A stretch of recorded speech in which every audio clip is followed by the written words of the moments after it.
todos.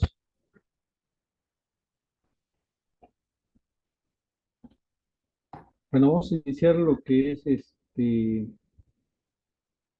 la norma 027 de corte y soldadura.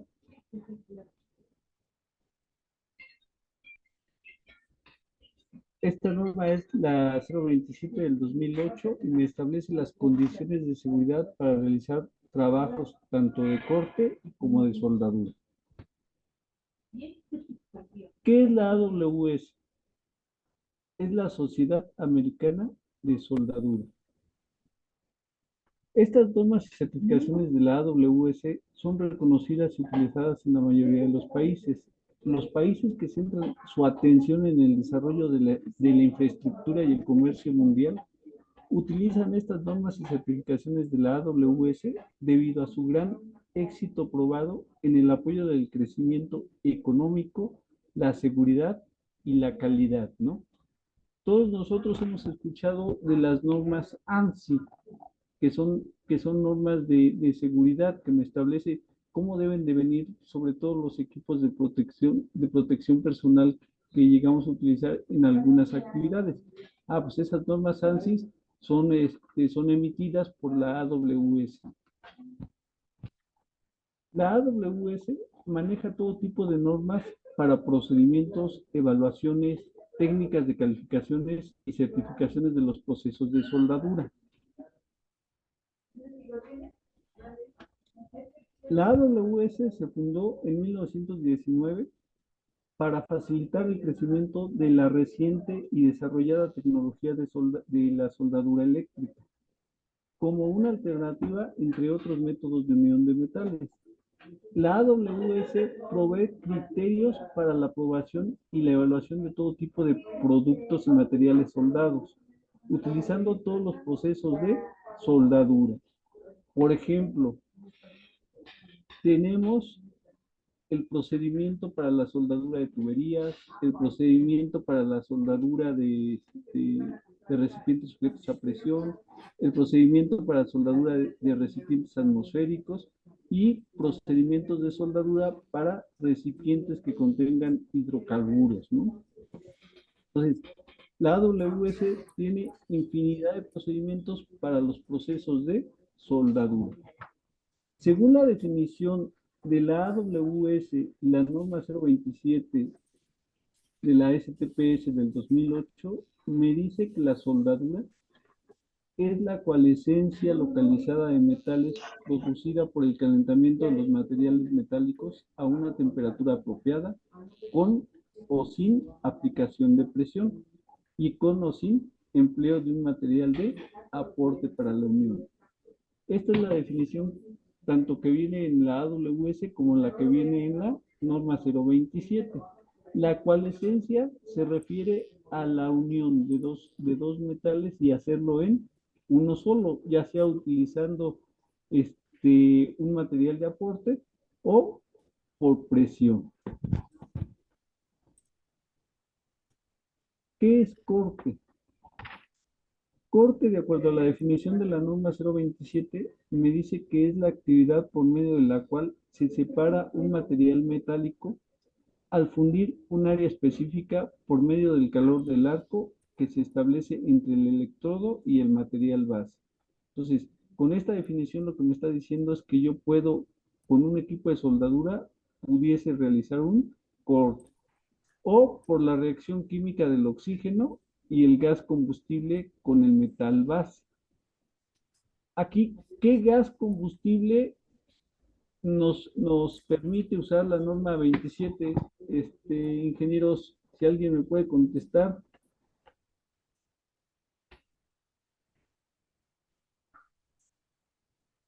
¿Qué gas combustible me permite usar la norma 027 o está autorizada?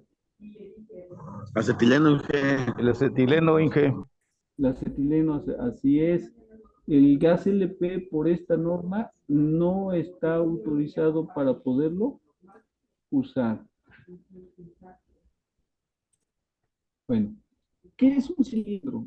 La definición que viene también en la norma 027 me dice que es un contenedor portátil cilíndrico que se usa para transportar y almacenar gases comprimidos, Pero no, utilizados en las actividades pero de no la traes soldadura. tú. Torno.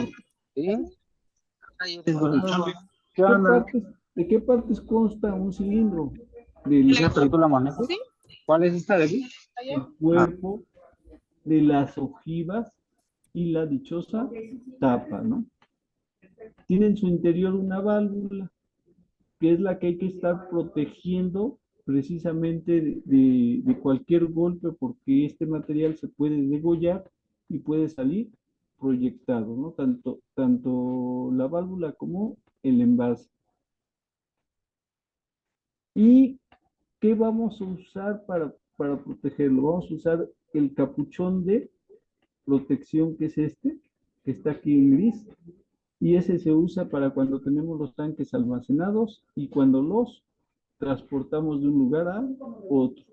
Y el dichoso capuchón de trabajo o caperuza, como muchos lo conocen, se utiliza para cuando ya el equipo va a ser utilizado, ¿no? O más bien el tanque ya va a ser utilizado en los procesos de corte o soldadura. Ahora, ¿qué es una mampara? Una mampara es un cancel o biombo portátil que sirve para proteger de radiaciones, chispas o materiales incandescentes a terceros en las actividades de soldadura y corte. Entonces, los peligros, acuérdense que son las características inherentes de nuestros procesos, de nuestras maquinarias, de nuestros materiales y que siempre van a estar presentes. Entonces, siempre vamos a tener nosotros en un proceso de soldadura radiaciones ionizantes. ¿Cómo qué radiaciones ionizantes, ingenieros, vamos a tener en el proceso de soldadura?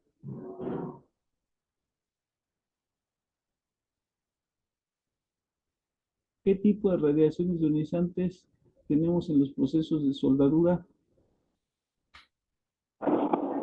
Violeta.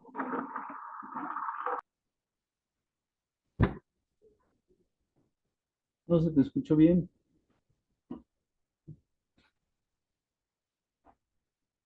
Bueno, vamos a tener lo que son Ultravioleta, ¿no, Inge? exactamente, ultravioleta, correcto. Y rayos infrarrojos también, de ambas radiaciones. Chispas que definitivamente van a estar salpicándose o material incandescente en el caso de, por ejemplo, cuando hacemos el corte, pues el material sale casi fundido, ¿no? Este, ¿qué sucede ahí? Podemos usar mamparas como las que ya están aquí prefabricadas o en su defecto se pueden usar también lonas, ¿no?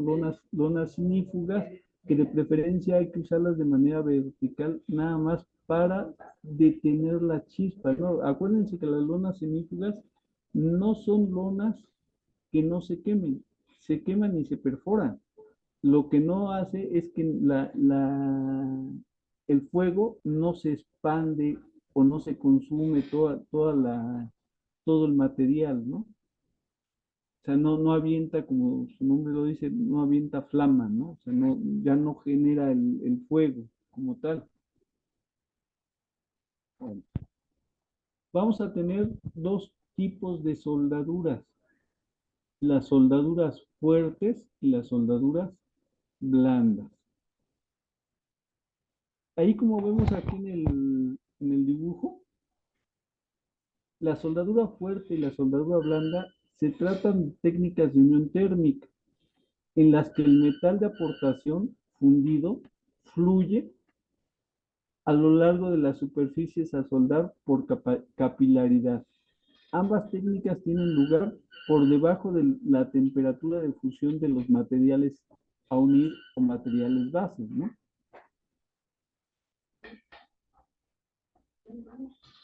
¿Cuál es la soldadura blanda? Esta soldadura es cuando se unen dos piezas de metales diferentes por medio de otro metal llamado de aporte.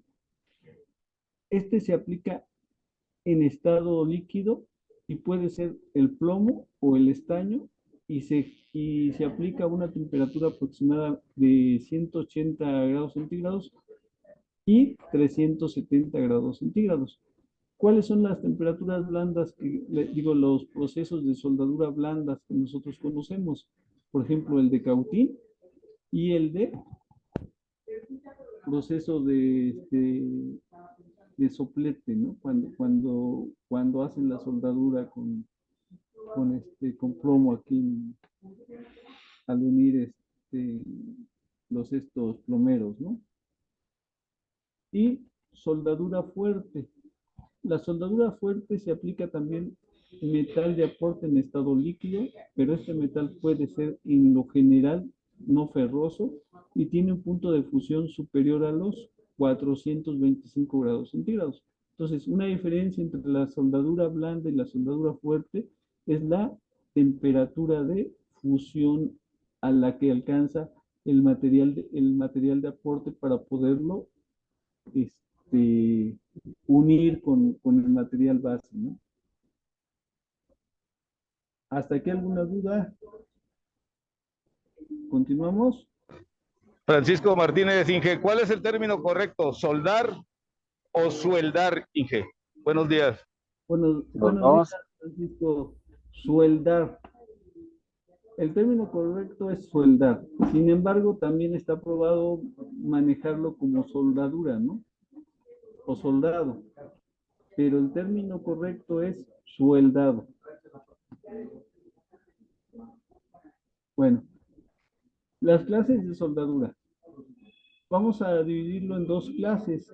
Soldadura mediante presión y soldadura de fusión o por fusión. La soldadura mediante presión, este proceso se realiza aplicando calor al material, evitando llevarlo al estado de fusión, para dejarlo en el estado plástico. Este estado es una propiedad de los materiales anelásticos de deformarse cuando se encuentran en tensiones por un rango elástico. El material, al encontrarse en el estado de plástico, se produce o se facilita la unión de los materiales a presión hasta conseguir que estos se unan o se adhieran directamente, ¿no? Entonces, en este proceso no se llega al estado de fundir completamente el material, sino a un estado plástico donde el material ya por medio de golpes se une junto con el otro material para formarse en uno solo. Y ahorita vamos a ver unos ejemplos un poquito más adelante. Y la soldadura por fusión.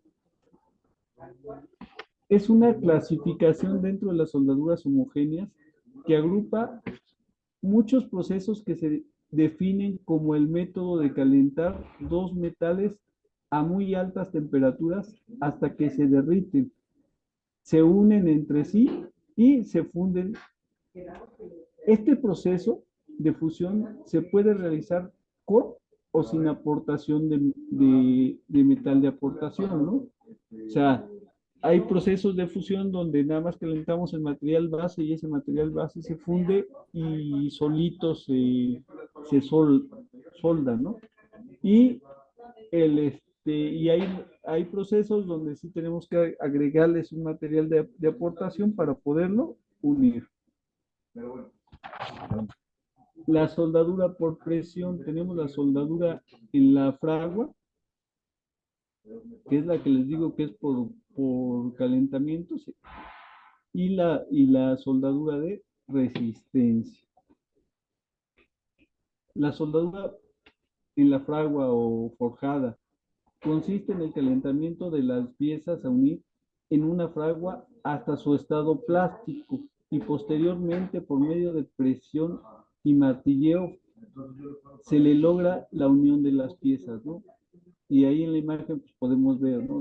Las piezas están al rojo vivo, en el estado plástico, no derretidos completamente, y en ese momento se le aplica la presión con una maceta y podemos realizar la unión o la soldadura de este tipo de metales.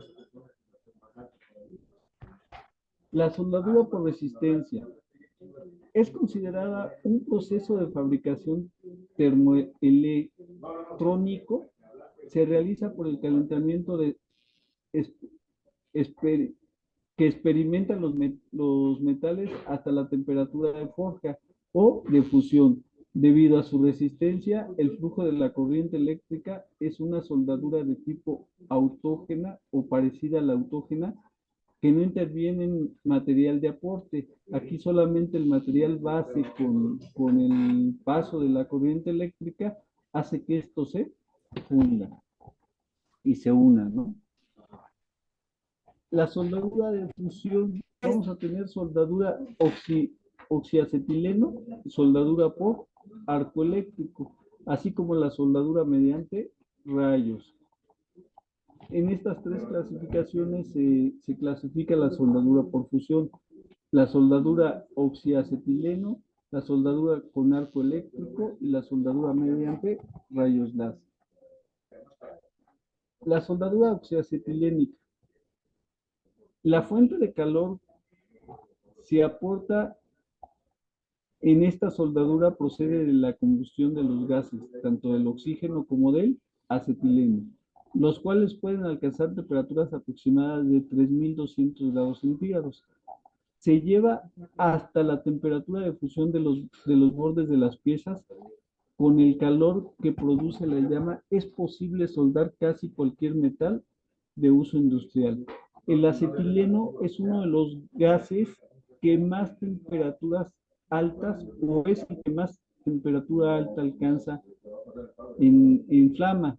Entonces, eso nos hace posible realizar una soldadura con este tipo de equipos, ¿no? La soldadura con arco eléctrico es una de las soldaduras más usadas para soldar acero. Se necesita la corriente eléctrica para poder crear el arco eléctrico entre uno o varios electrodos. Así genera el calor suficiente para fundir el metal y crear la unión. Las temperaturas que se generan son en el orden de 3500 grados centígrados. En este tipo de soldadura se realiza con electrodos metálicos o de carbón.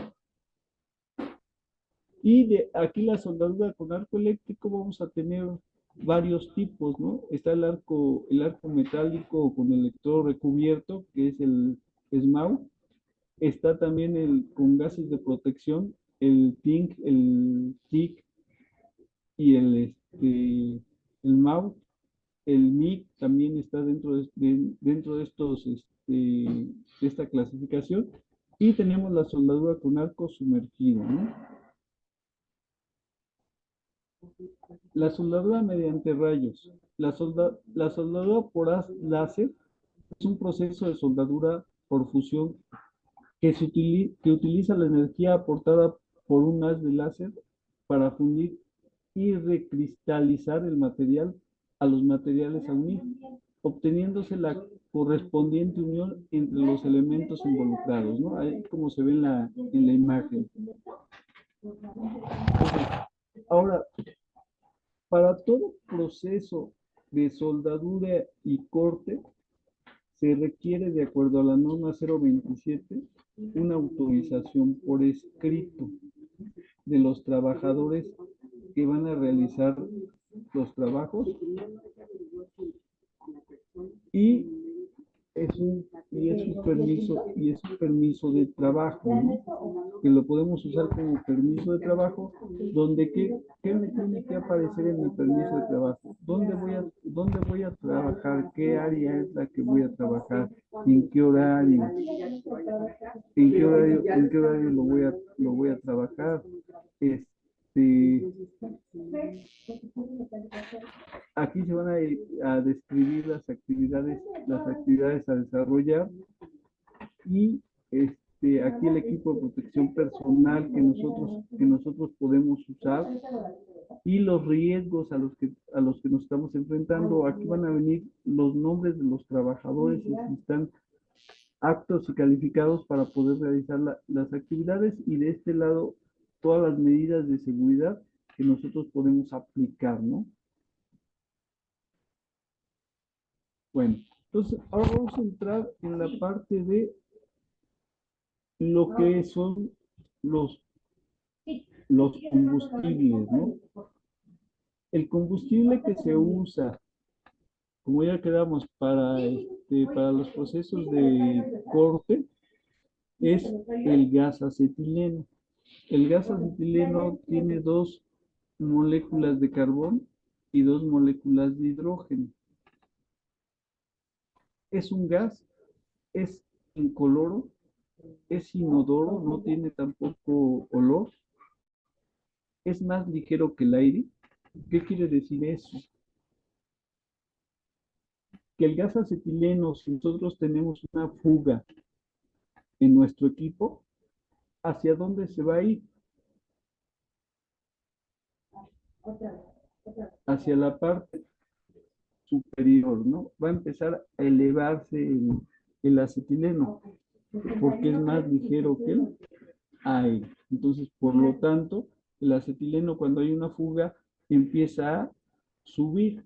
Y eso hay que darle gracias, porque eso nos ayuda a que no haya una concentración mayor de acetileno en el lugar de trabajo y se nos vaya a generar una, una inflamación o explosión, ¿no? Es un gas altamente inflamable, produce una de las temperaturas de llama más adiabáticas, más altas aquí en el globo terráqueo, de 3250 grados centígrados. En estado comercial, perdón, tiene un olor característico similar al ajo. El acetileno se obtiene mediante la reacción del agua con el carburo de calcio, aquí como se indica en la imagen, y de ahí vamos a obtener el gas acetileno, ¿sale? Entonces, por lo tanto, también puede haber una reacción a la inversa. Se puede descomponer el acetileno. No es un gas tóxico ni corrosivo. Es muy inflamable.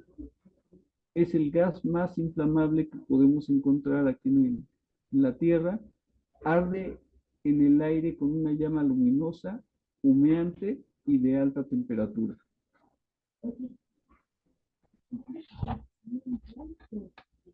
Los límites de exposición.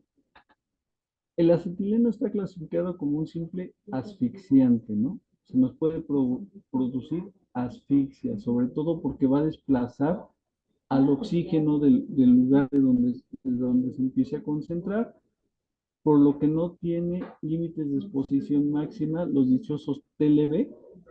El acetileno no está clasificado como carcinógeno por la IARC ni por la OSEA. Sus propiedades toxicológicas del acetileno: es un simple asfixiante, me puede producir irritación y me puede producir situaciones de anestesia, ¿no? O sea, ¿qué es eso? Que me dé como sueño, ¿no? Que yo me empiece a dormir. Se puede tolerar cerca de 100 miligramos por litro durante 30 minutos o durante una hora. Nada más que aquí el acetileno, hay una cosa, para que a nosotros nos suceda esto que está aquí, sería muy improbable, porque antes de que nos suceda esto, nos explota. Y ahorita vamos a ver por qué. ¿Por qué nos explota antes de que llegue a concentraciones que nos pudieran ocasionar este tipo de síntomas, ¿no? ¿Cuáles son los síntomas iniciales que se pueden presentar cuando yo me expongo al acetileno? Dolor de cabeza, mareos, falta de respiración, pérdida de conocimiento, y puede ocurrir si el acetileno está presente en el aire en cantidades suficientes para diluir la concentración de oxígeno. Los síntomas de anoxia, que la anoxia es cuando ya no hay suficiente oxígeno en el cerebro, ese solamente se presenta concentraciones del gas se encuentran dentro del rango de inflamabilidad y la mezcla no ha encendido todavía. Y ahorita lo vamos a ver más adelante. Las mezclas peligrosas que puede formar el acetileno. Bajo ciertas condiciones, el acetileno formará compuestos fácilmente explosivos. Por ejemplo, el acetileno no puede entrar en contacto directo con el cobre, con la plata, con el mercurio, porque me va a explotar, o con sus sales de estos compuestos. En el único caso, a lo mejor es en el latón, donde tenga un porcentaje menor al 65% de cobre, ahí podría ser que se pudiese, por ejemplo, envasar el acetileno y no pasa nada. Pero en los demás compuestos, si entra en contacto directo con estos elementos, nos puede generar una explosión. Bueno, en cuanto a las características del combustible, siguiendo con las características del combustible, nos encontramos que el acetileno me puede producir una combustión completa o una combustión incompleta. Cuando es una combustión completa, no se va a presenciar o no se va a distinguir humo en el medio ambiente. Y cuando es una combustión incompleta, donde se me está generando, en vez de generar, en la combustión completa se me va a generar CO2, dióxido de carbono. En la combustión incompleta se me va a generar monóxido de carbono. Y ahí sí va a haber presencia de humo negro, porque no hay una combustión correcta. Aquí es bien importante también verificar esto de lo que es la estequiometría de la combustión del acetileno, ¿no? Por ejemplo, así en grandes rasgos, aquí vemos que 2 moléculas de acetileno se queman con 5 moléculas de oxígeno, ¿no? Yo necesito 5 moléculas de oxígeno para quemar 2 de acetileno y sea una combustión completa. Si yo le meto menos oxígeno, entonces la combustión no va a ser completa. Aquí como está en el ejemplo de acá, donde nada más tiene 3 moléculas de oxígeno, entonces la combustión no va a ser completa, por lo tanto va a estar pasando carbón sin quemar y eso me va a generar la presencia de humo negro. Ahora, ¿qué son los límites de inflamabilidad y explosividad? Ingenieros, ¿alguien de ustedes me puede decir qué es el límite inferior y el límite superior de explosividad?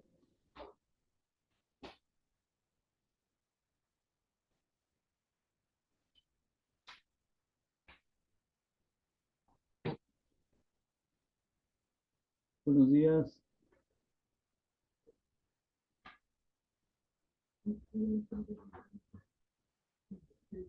¿A qué se refiere cuando hablamos de un límite inferior y un límite superior de explosividad? ¿En qué?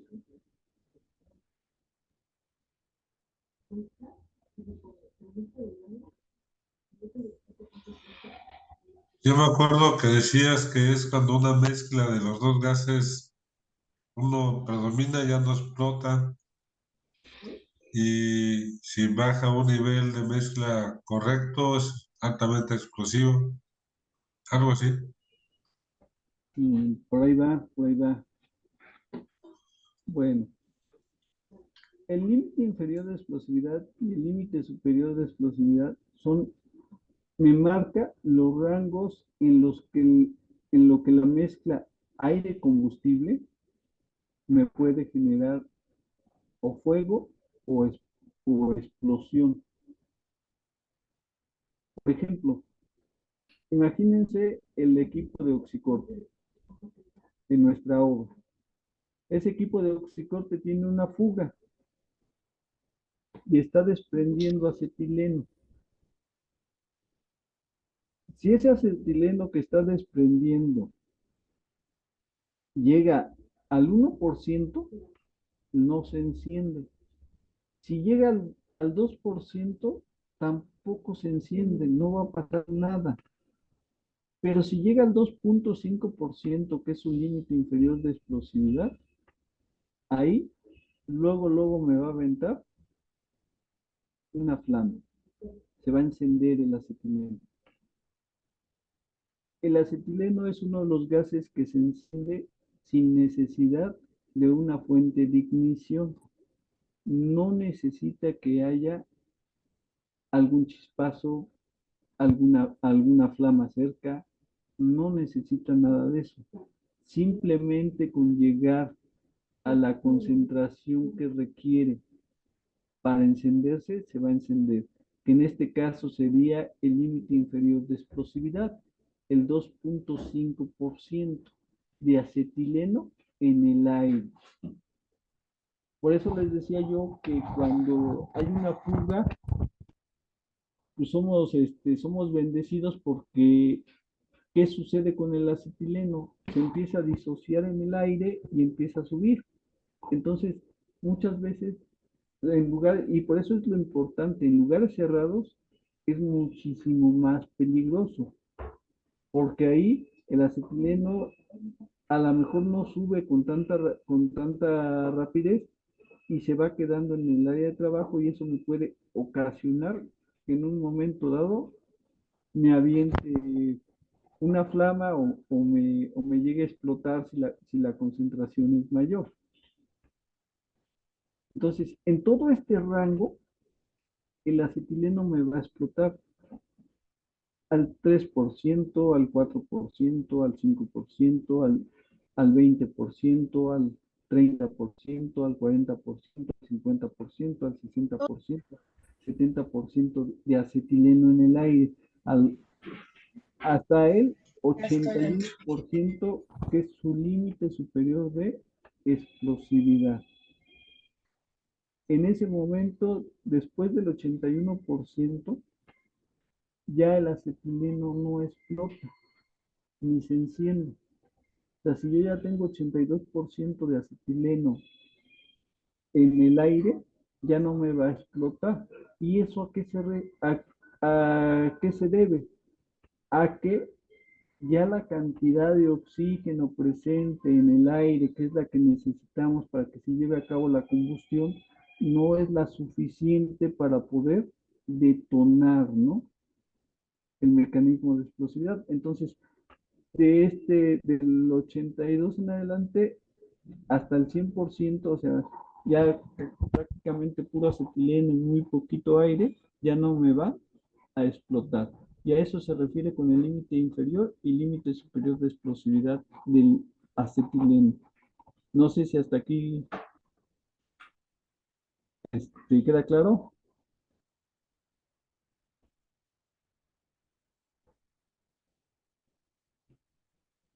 ¿Continuamos? Dale. Sí, sin problema, Inge.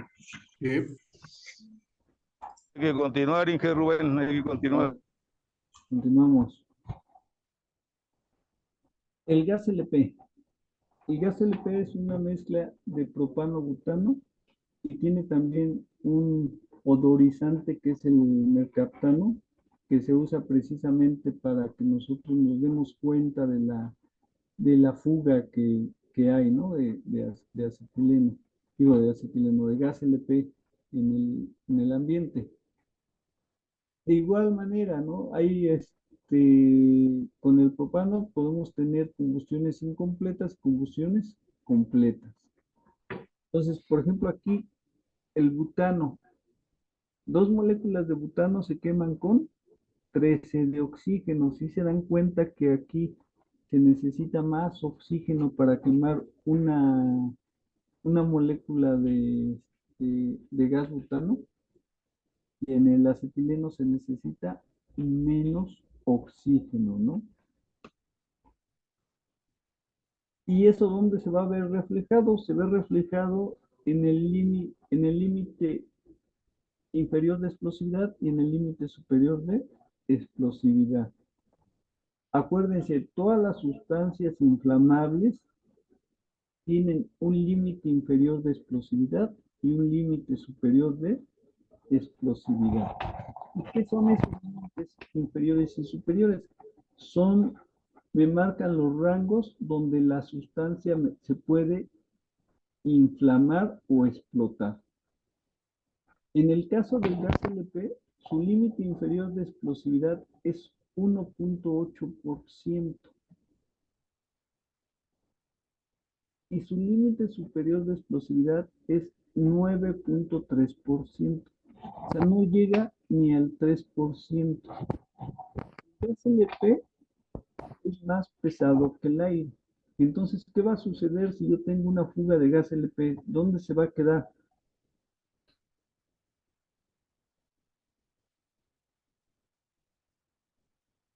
¿Dónde se va a quedar? En mi área de trabajo.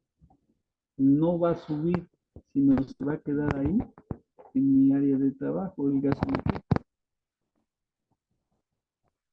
Entonces, ¿se dan cuenta de la diferencia que hay entre el límite inferior y límite superior de explosividad en cuanto al gas y al acetileno?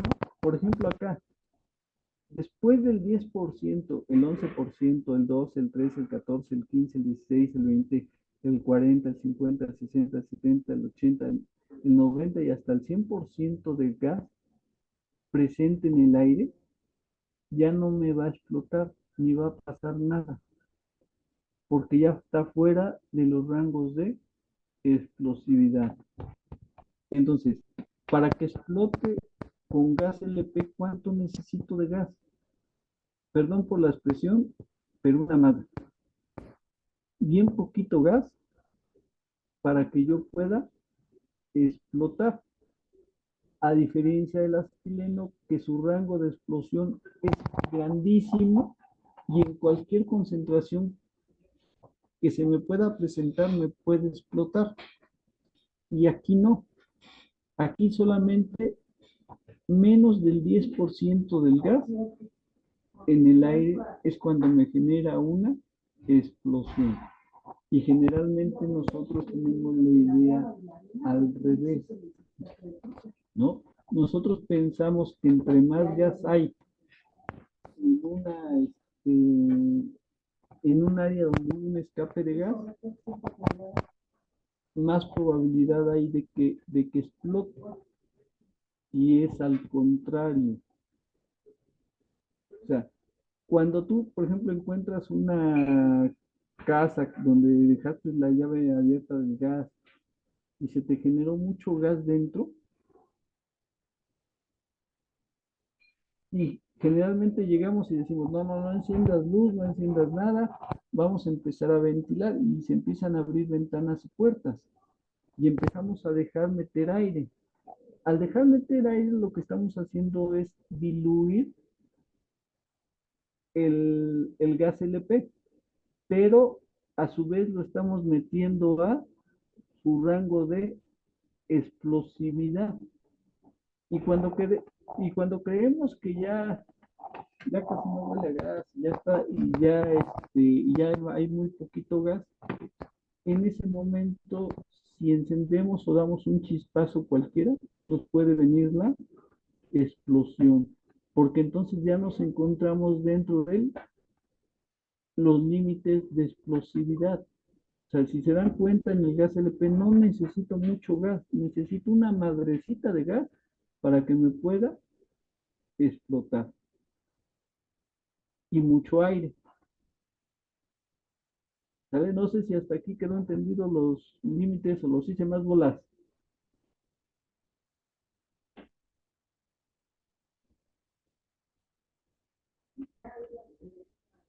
¿Continuamos? Dale, dale, duro. Entonces, continuamos. La descomposición del acetileno es una reacción exotérmica. ¿Qué significa ese término de exotérmico? Que cuando reacciona va a generar calor. Tiene un poder calorífico de 24.000 kilocalorías sobre kilogramo. El acetileno tiene un triple enlace. Esta característica lo hace sumamente reactivo. O sea, que puede hacer reacción con algunas otras sustancias químicas y además, ¿qué es la reactividad? ¿Qué entendemos por reactividad? ¿Alguno de ustedes sabe?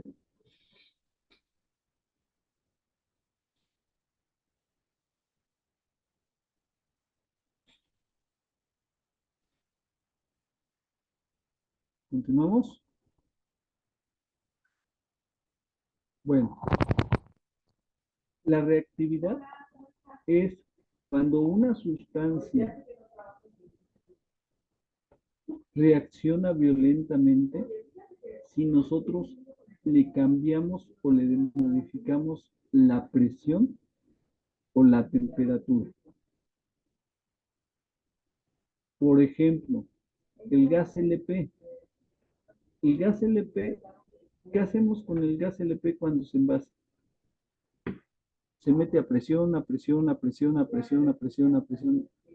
Tanta presión que lo cambias de estado líquido, pero el gas LP no es reactivo, entonces por lo tanto no reacciona. Yo le puedo meter la presión que, que sea y no me va a reaccionar violentamente. Con el acetileno no.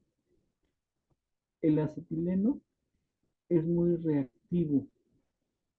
Al acetileno no lo puedo cambiar de presión tan fácilmente, no lo puedo someter a presiones altas porque me va a explotar. Me explota a presiones altas y también me explota si le modifico la temperatura, ¿no? Si lo pongo a temperaturas más elevadas, también puede tener un comportamiento reactivo, puede generar explosión, ¿vale? Y ustedes me van a decir, chinga, pues si yo conozco que los cilindros rojos que hemos manejado, esos cilindros están a presión. Y sí es cierto, los cilindros rojos que nosotros manejamos tienen una presión de 15 atmósferas, pero el acetileno ahí no está solo, está disuelto en acetona. Y eso me permite que yo lo pueda envasar a presiones altas. No es lo mismo, pero imagínense ustedes la Coca-Cola. La Coca-Cola, ¿qué tiene disuelto en su jarabe? Tiene disuelto el gas CO2. ¿Y cuándo nos damos cuenta de su presencia del CO2 en la Coca-Cola? Cuando la botella la agitamos, ¿no? Cuando agitamos la botella, nosotros se desprende el CO2 del jarabe y empieza a generar una presión. Aquí en la botella del acetileno es algo similar, no es lo mismo, pero es algo similar. Por eso una de las medidas de seguridad que siempre los seguristas les indicamos y que la norma 027 lo establece, es que todo cilindro de acetileno debe de transportarse de manera vertical, nunca de forma horizontal, porque entonces vamos a favorecer a que haya pérdida de acetona por la válvula y eso me genera una sobrepresión en el recipiente porque va a haber más acetileno suelto. Hagan de cuenta que la acetona es la camisa de fuerza que tiene agarrado el acetileno y lo va soltando poco a poquito. Al momento de perder acetona, vamos a perder esa característica o peculiaridad de mantenerlo cautivo al acetileno, me puede provocar una sobrepresión en el tanque. Entonces, por eso es importante respetar las medidas de seguridad, ¿no? Porque si hay una sobrepresión en el tanque, cuando yo lo conecte al regulador, y si yo no dejo abierta la mariposa, aquí se va a generar una sobrepresión. Y en algunos proyectos alguien me ha dicho, Inge, es que botó los manómetros, las carátulas. Pues, ¿cómo no va a botar las carátulas si si se le está incrementando o le está llegando un chingo de presión, ¿no? ¿Por qué? Porque hacemos una mala manipulación del tanque y luego aparte de que lo traemos acostado, llegamos y lo conectamos. ¿Qué me dice una de las hojas de seguridad de la acetileno? Me dice que si yo manejo de manera horizontal el tanque, o sea, acostado, lo debo dejar reposar por lo menos 72 horas antes de usar, o sea, 3 días. ¿Y qué tendríamos que hacer nosotros como supervisores de seguridad? Pues llegó el acetileno, colocarle un letrero, sabes que este tanque no se usa hasta 3 días después, ¿no? Y ponerles a lo mejor ahí la fecha. Desafortunadamente, ¿qué sucede? Que no tenemos un control con el equipo, ni los residentes, a los residentes, por X o por manga, se les, se les complica solicitarlos a tiempo. Una, que fuera a tiempo y que fuera que Infra no los llevara. ¿Cuándo han visto que Infra llega con los cilindros acostados? Nunca. Infra siempre los va a llevar parados, siempre te los va a bajar parados y siempre te los va a entregar de manera vertical. Nunca los va a acostar, nunca vas a ver que los acuesta. ¿Vale? Cuando lo piden de aquí de planta, ¿qué hacen? Hacen obligar a que el cilindro vaya acostado. ¿Por qué? Porque aquí nosotros no tenemos permisos para transportar un cilindro en cualquier vehículo que nos llevemos. Te ve tránsito y te mete una multa y hasta el corralón te anda llevando, ¿no? Entonces, los cilindros van a estar acostados. Y luego así llegan a obra, los bajas y los conectas y los pones a funcionar, ¿no? Y para colmo, no le abriste completamente la mariposa o la válvula del regulador y generas una sobrepresión y muchas veces por eso se descomponen los manómetros, ¿no? Por tanta presión que reciben. Además de que también les dan sus golpes y los dejan todos amolados. Entonces, el cilindro de acetileno por dentro tiene una masa porosa y absorbente que cubre el 100% de su capacidad. Esa masa porosa y absorbente no es muy resistente. Esa es frágil. Por fuera, el acetileno nunca lo vamos a ver que se abolle. Primero no se explota. Si es un golpe muy fuerte, el cilindro nos va a explotar. Si el golpe no es tan fuerte, entonces lo que puede suceder es que el relleno poroso se dañe. Y al dañarse el relleno poroso va a empezar a acetileno y ese acetileno va a hacer que el tanque empiece una reacción de descomposición, el acetileno, y me puede explotar de 1 a 2 días. ¿Sale? Entonces muchas veces a lo mejor si alguien que no conoce, que no sabe, que nunca le han informado de los riesgos que podemos correr con un mal manejo del acetileno, pues nos puede llevar la chingada a muchos sin darnos cuenta ni por qué fue. Porque la persona que tiró, le dio un golpe al acetileno, le quita el polvito y va y lo almacena en el lugar de almacenamiento, ¿no? Y nadie nos damos cuenta ni nadie sabemos nada. Y eso puede pasar. Entonces, ¿qué es importante? Uno, que difundamos la información, que todo mundo que esté trabajando en obra sepa cómo se debe de manejar este tipo de cilindros. ¿Y por qué? Porque a ellos se les hace fácil. Yo me he encontrado personas en obra que luego a veces tiran el cilindro en el suelo y lo van pateando. Entonces, una es difundirles y capacitarles. La segunda, tomar acciones. ¿Qué vamos a hacer? Que todo el mundo sepa también que si le da un golpecito a un tanque de acetileno, hay que empezarlo a tocar. ¿Qué vamos a sentir si lo tocamos, ingenieros? ¿Qué dije que era el acetileno?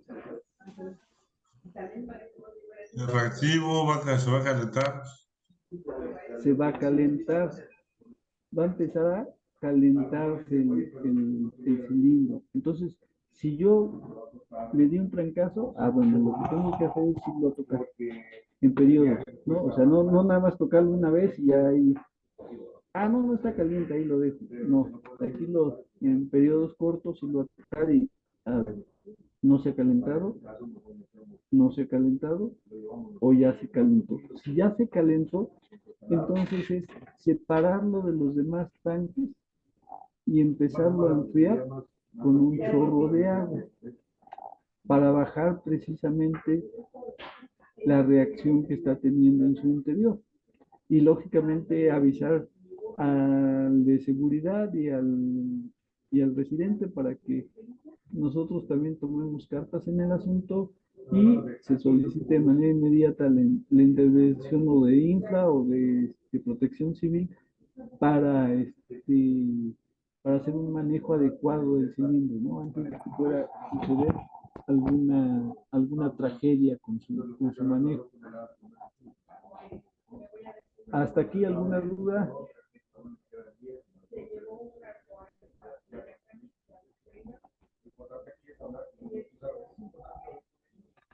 ¿Continuamos? Sí, continuamos. No sé si a las demás personas les pasa, pero me tarda mucho en activar el micrófono para preguntarte, igual por eso no preguntan. Pues a lo mejor. Oye, Rolandi, por ejemplo, si ya está muy caliente, ¿todavía me armo de valor y lo frío? ¿O lo aíslo? ¿O qué onda? Mira, por eso es importante, sería aislarlo, ¿no? Pero por eso es importante, en el momento que le das un trancazo, empezarlo a monitorear desde el inicio. ¿Para qué? Para que no lleguemos a que a lo mejor 24 horas después te das cuenta que ya el cilindro está sumamente caliente y a lo mejor nos puede explotar en cualquier momento, ¿no? Y Entonces, las medidas, si fuera el caso, ¿todavía lo frío o ya me echo a correr? no, pues ya sería, ya si está muy caliente, ya sería establecer evacuación, ¿no? Una evacuación del inmueble y avisar incluso hasta vecinos, ¿no? Porque la explosión de un tanque de acetileno, no creas que nada más se queda aquí en el predio, ¿no? Sino se lleva varios predios. ¿Un Entonces, cilindro? por eso es importante y eso, lo que también es importante es aislarlo de los demás, quitar todos los demás, o sea, que no haya otro cilindro de acetileno cercano, porque si no empezamos explosión por batería, ¿no?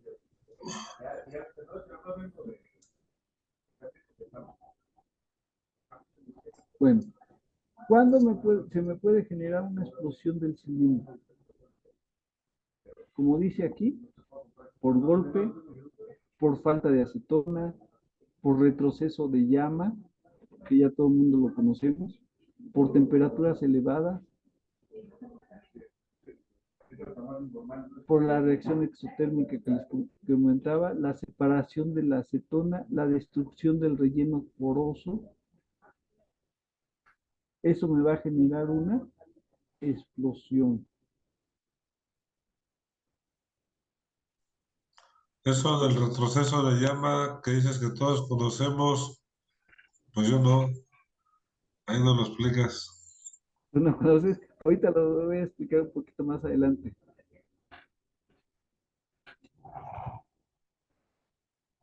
Si un cilindro se calienta intermitentemente, detectable una por el descarapelamiento de la pintura y, como les decía yo, porque se va a calentar.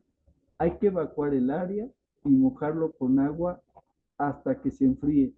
El agua en este momento dejará de evaporarse y hay que esperar 2 horas y volver a mojar. Siempre hay que hacerlo o detectar, si le dimos un trancazo, detectarlo a tiempo, ¿no? O sea, por eso es importante estarlo tocando, estar viendo que no se descarapele, estar viendo que el tanque no presente calentamiento mayor.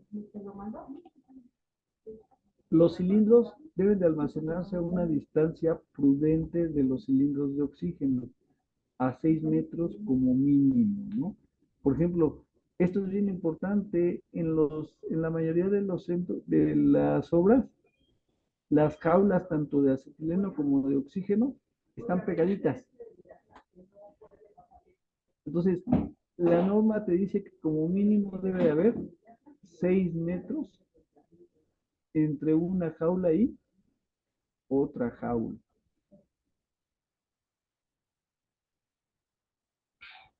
No hay que almacenar los cilindros de oxígeno junto con otros cilindros que contengan gases combustibles, por ejemplo, el gas LP, el acetileno o los solventes, ¿no?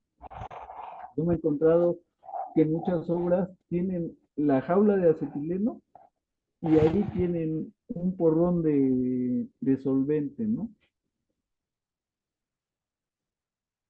Entonces, o tenemos el oxígeno y tenemos los solventes ahí pegaditos al oxígeno. Acuérdense que el oxígeno siempre va a generar una combustión mayor del combustible con el que lo estemos teniendo en contacto. Entonces, por ejemplo, si hay una fuga de solvente en el área y ahí tenemos un oxígeno y ese oxígeno por casualidad tiene fuga o se daña la válvula y empieza a fugar el oxígeno, me va a generar una reacción más violenta. Nunca deje los cilindros bajo el sol o a la intemperie. Estos deben de ser almacenados en un lugar fresco, seco y bien ventilado, ¿no? Si bien es cierto, los cilindros de gas en un lugar de almacenamiento no deben de alcanzar temperaturas superiores de 50 grados, porque si bien es cierto, a los 50 grados es cuando ya tendríamos problemas con el cilindro. Lo recomendable y lo más factible es que aunque la temperatura no alcance los 50 grados, nosotros no lo dejemos a que se esté asoleando, ¿no? A que esté bajo el rayo del sol y le esté cayendo o esté incrementando la temperatura. Hay que asegurar los cilindros a una estructura sólida para evitar que estos caigan cuando están almacenados. Y ahí, como vemos en la imagen, ¿no? Con cadenas. Entonces, por ejemplo, ahí en la tierra de Sancho, que a las 8 de la mañana están a 50 grados. Si está almacenado, está padre, pero si está el cilindro donde estás trabajando, pues estás a temperatura, está a 40, 50. Está a 40-50. Pues sí, pero lo tendríamos que mantener fresco. O sea, no tendríamos que mantener a temperaturas elevadas, sino fresco. Por ahí anda Inge, el que está en Culiacán. Ernesto, Carlos, de Culiacán, ¿estás, ah, estás ahí conectado?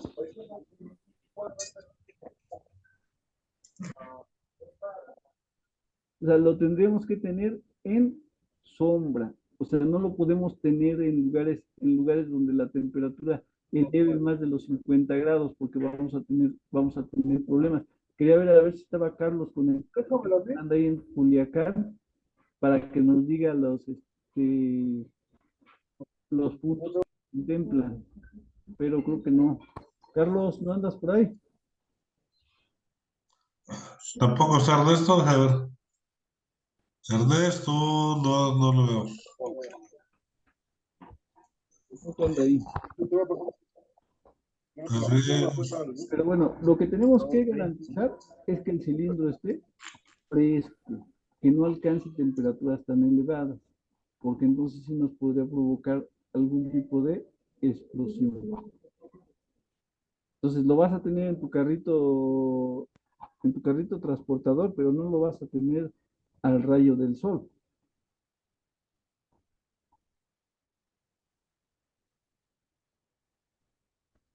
Los cilindros deben de ser almacenados separados los contenedores llenos de los vacíos. Eso es lo que nos dice la norma, ¿eh? La norma me dice que yo debo de tener separados los contenedores llenos de los contenedores vacíos.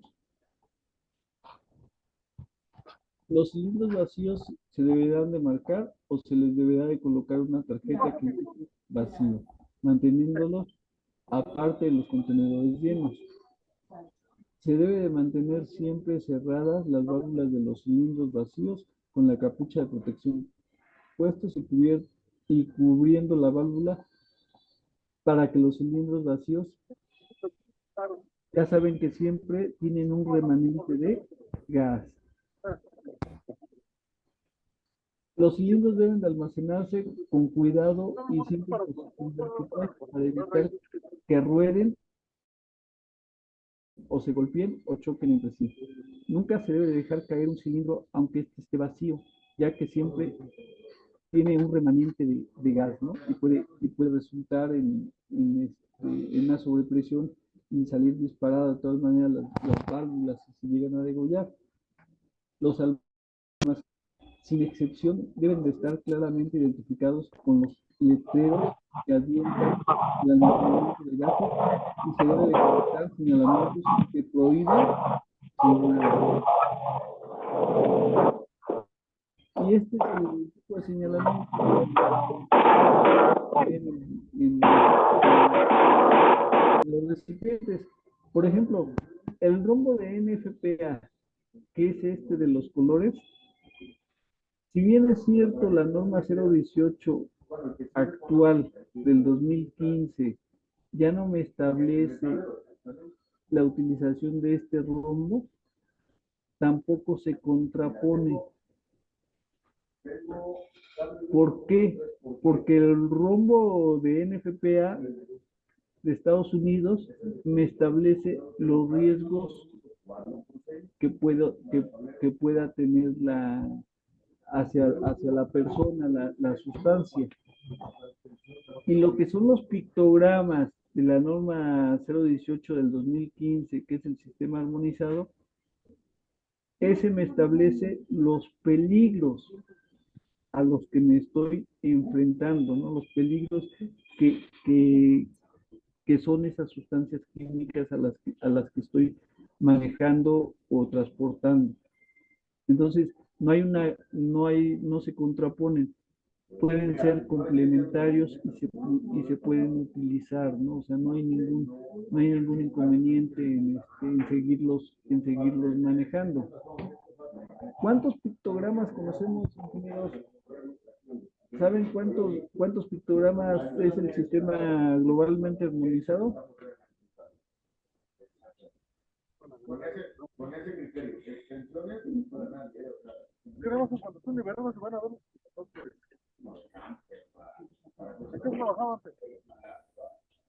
¿Quién habla por ahí? Es que normalmente yo no voy a comer cuenta. No, gracias.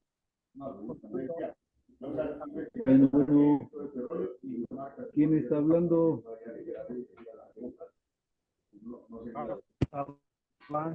De montar. Fernando Ramírez, no sé si va a participar.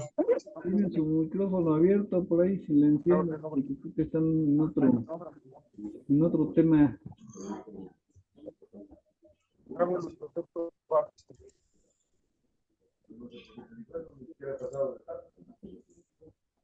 ¿Vale? Continuamos. Por su amplio rango de inflamabilidad, el acetileno es un gas que debe de ser transportado con especial cuidado. Por esta razón, en las etapas de producción, transporte y manipulación, se debe de evitar que el gas se encuentre en forma libre. Los cilindros de acetileno deben de ser siempre transportados en posición vertical y con su capuchón puesto. Deben de almacenarse de la misma forma para evitar que al abrirse la válvula pueda derramar la acetona, ¿no? Entonces es importante que siempre lo manipulemos de manera horizontal. Hay que operar las válvulas con suavidad para evitar calentamientos localizados. Los lugares donde se trabaje con acetileno deben de estar siempre ventilados, tener una adecuada ventilación. Lo que les comentaba hace rato, ¿qué sucede si no tenemos una ventilación adecuada? Pues podemos llegar o podemos alcanzar el límite de explosividad de la concentración del acetileno en el aire y eso me puede provocar luego un flamazo o explosión. No entre en áreas donde la concentración de acetileno se encuentre dentro del rango de inflamabilidad debido al peligro de exposición a un incendio, ¿no? Utilice un medidor de gases inflamables, un explosímetro para poder determinar a qué concentración estaría el gas acetileno antes de ingresar, si sabemos o sospechamos de una fuga del mismo, ¿no? Bueno, y aquí vienen varios dibujos donde se ve cómo están los tanques de oxígeno, no tienen cadena, no, sí están identificados con los rombos, que eso es lo bueno, ¿no? O sea, por ejemplo, lo que hablábamos ¿cómo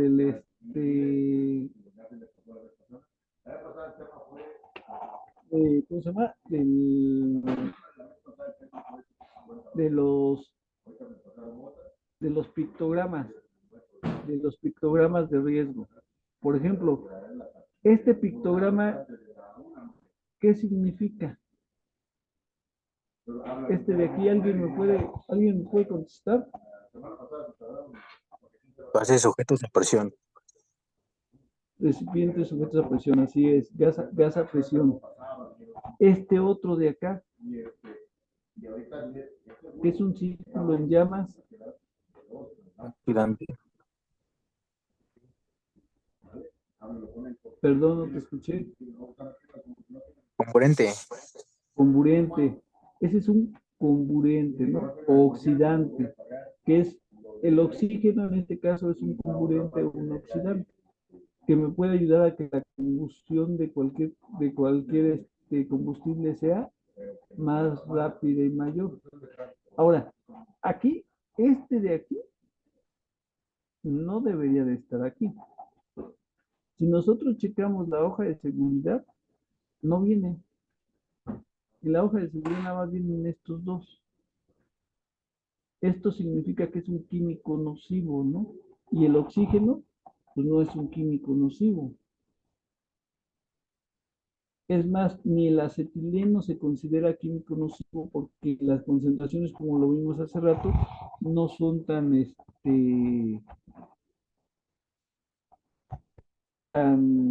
dañinas para el ser humano, ¿no? Entonces, son cosas de las que tenemos que ver, ¿no? Y empezar a manejar, ¿no? ¿Qué tengo que hacer? Ya tengo mi oxígeno, sí tengo la hoja de seguridad aquí puesta. Entonces, si tengo la hoja de seguridad, pues tengo que ver, a ver qué pictogramas son los que vienen ahí. ¿Qué me indica que debo de poner?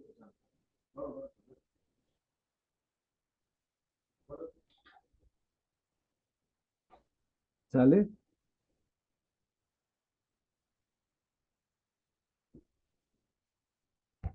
Bueno.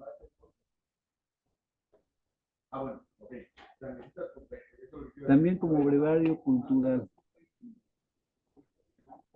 Bueno, aquí. Inge Rubén, Mande. son 10:20. Así es. Gracias. Ya prácticamente estoy en. Bueno, en la parte final de la primera parte, faltaría la segunda parte. Bueno, aquí como se dan cuenta, en el rombo de NFPA, yo tengo 0 en salud, tengo 0 en riesgo de incendio, tengo 0 en reactividad, y aquí sí tengo OX, que es oxidante. De esta forma es correcto poner un, un rombo de NFPA, pero si yo tuviera 0 en todos los colores y no tuviera un riesgo específico, entonces ahí ya no se utiliza el riesgo de NFPA, bueno, el rombo de NFPA. Ya no tendría razón de ser de ponerlo.